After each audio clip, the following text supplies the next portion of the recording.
Our OTA today brings with it 9 total changes, 4 buffs, and 5 nerfs. Let's go ahead and dive into it, shall we? We kick things off with a solid buff to the Mad Titan. Mind Stone is going from a 2-1 back to a 1-1. Second, there are notes that Thanos was an archetype that was heavily impacted by Cassandra Nova, and in the wake of Mockingbird being moved to a 6-cost card, they want to add some strength back into its kit, and putting Mind Stone back to a 1-cost feels like a natural way to do that. I also think getting all of the stones to a 1 energy cost is a sizable buff for Thanos in a post-Marvel Boy world, especially with Mind Stone in particular, letting you play that on 1, fish up 2 more stones, and then have 3 1 energy cards for Marvel Boy to be buffing starting on the 3rd turn of the game. Speaking of Marvel Boy, I bet this next buff is somewhat related to him. Lady Deathstrike is getting her 7th point of power back. Second Dinner notes that they are explicitly making this to target swarm strategies, which Marvel Boy has been headlining. There aren't really a ton of clean answers to him in the game. Red Guardian sometimes can tag him depending on the lane that he's put in, and Lady Deathstrike will be able to clean him up in a very deterministic manner under most situations. This leads us into our 3rd buff, likely for similar reasons. ManThing is keeping his ongoing effect of shrinking 1, 2, and 3 cost cards, but his base stat line is going from a 4-5 up to a 4-7. Second Dinner notes that ManThing has basically always languished as a fringe option, but they would like it to be a meaningful tool inside of the metagame. Swarm decks on the back of Marvel Boy are really popular. Silver Surfer has been putting up consistent results for a while now, and even Angel Athena deck should all be prime targets for you to want to play ManThing against, but its existing stat line has just not been enough. Now, this card could realistically be a 15-point swing for just 4 energy if you set things up right, which seems like it should be a big deal. This also raises the question, though, is the base stat line on 4 energy cards moving solidly to this 4-7 spot now, with Wiccan getting a buff up to a similar stat line before he released?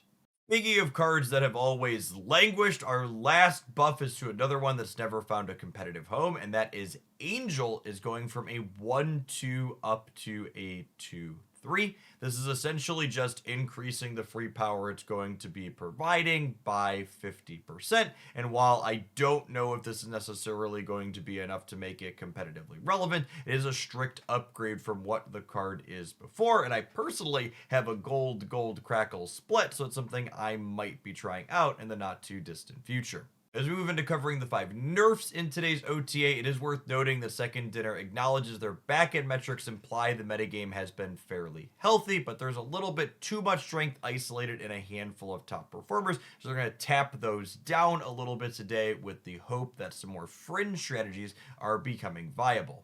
Our first nerf this week is coming to Arishem. He notably is now going to be shuffling 15 random cards into your deck as opposed to just 12.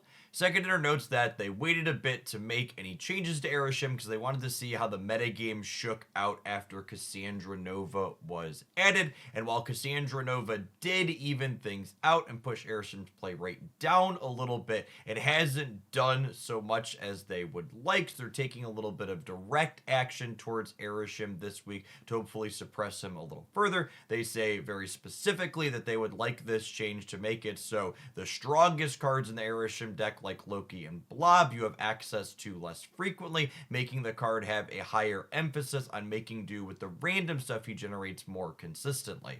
Speaking of Cassandra Nova, she is going to be losing her base point of power, starting out as a 3-0 now that still steals 1 power from each card in your opponent's deck. Second Dinner notes that Cassandra Nova became the most played card for an entire week among multiple different play groups that they sample when looking at data, and they go on to say that while being the most played card for a number of those groups, she also had an incredible win rate and cube rate, so they didn't want to let that be a thing without directly addressing the cards. They're shaving at least 1 point of power off the top here to hopefully bring her a little bit more in line. Our next change comes to Thea. She is also losing her base point of power, going down to a starting 2-0. Second Dinner notes that while Arishem was perceived to be the best deck, Thea was often actually the best card in the actual best deck by the numbers on their back end.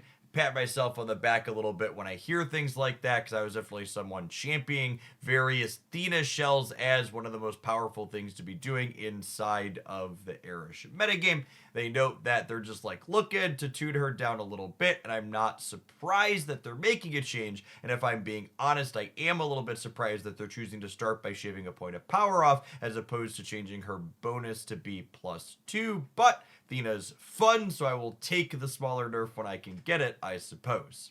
Our next nerf candidate is one I personally will never shed any tears for. Sandman is going from a 5-7 down to a 5-6. Second Dinner notes that, predictably, when Angela Kitty Pride stuff becomes popular, Sandman often rises in popularity as a way to combat. However, this was the first time that the bigger Sandman with an on-reveal effect had existed in the game for this to happen with.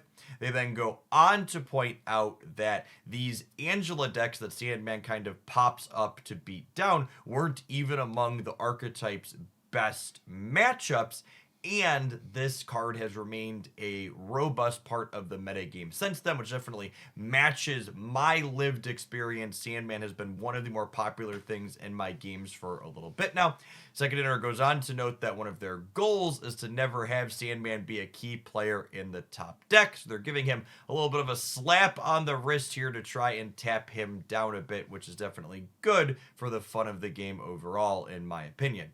Our final nerf is one that's not a huge surprise. Nocturne is being adjusted from a 3-5 down to a 3-4. Second Dinner notes that they're making this change in order to preserve healthy competition among 3-cost cards in the game. Nocturne had largely become the default best card in too many decks, and it was a warping strength that they were kind of designing cards in future seasons to keep up with, so they're going to go ahead and just shave a bit off the top here on her. They also note that location variance is an important and healthy part of Marvel Snap, and Nocturne is a card that kind of screws with that in a few different ways. They want there to be a little bit of a larger cost associated with it.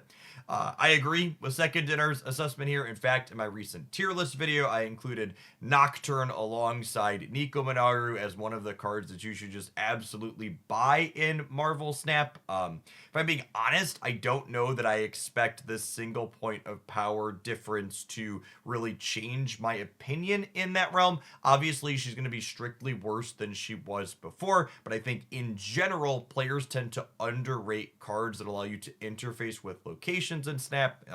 Nocturne, Legion, Quake, and even Snowguard are all cards I think most players should be playing more of, and while Nocturne is maybe closer in power level to those other options now, I would wager she's still at the top of the pack overall, thanks to her flexibility to get into places like Sanctum, Sanctorum, and just the general utility that a card that can move on demand provides in Marvel Snap. Overall, I think it's a good set of changes in this week's OTA. I don't think there's anything particularly earth-shattering. I think all of the cards that are nerfed are probably going to still be solidly playable and represent players inside of good decks in the metagame. We got a few sweet buffs. I think Mind Stone in particular, as well as ManThing, are both things that are going to be interesting to explore in the metagame that we have now. As always, I would love to hear your thoughts in the comments down below, and if you enjoy my roundup on this topic, be sure to snap that like button and be subscribed to the channel so you don't miss my best decks updates this weekend, where we'll take our first peek at what these changes did to the Marvel Snap metagame.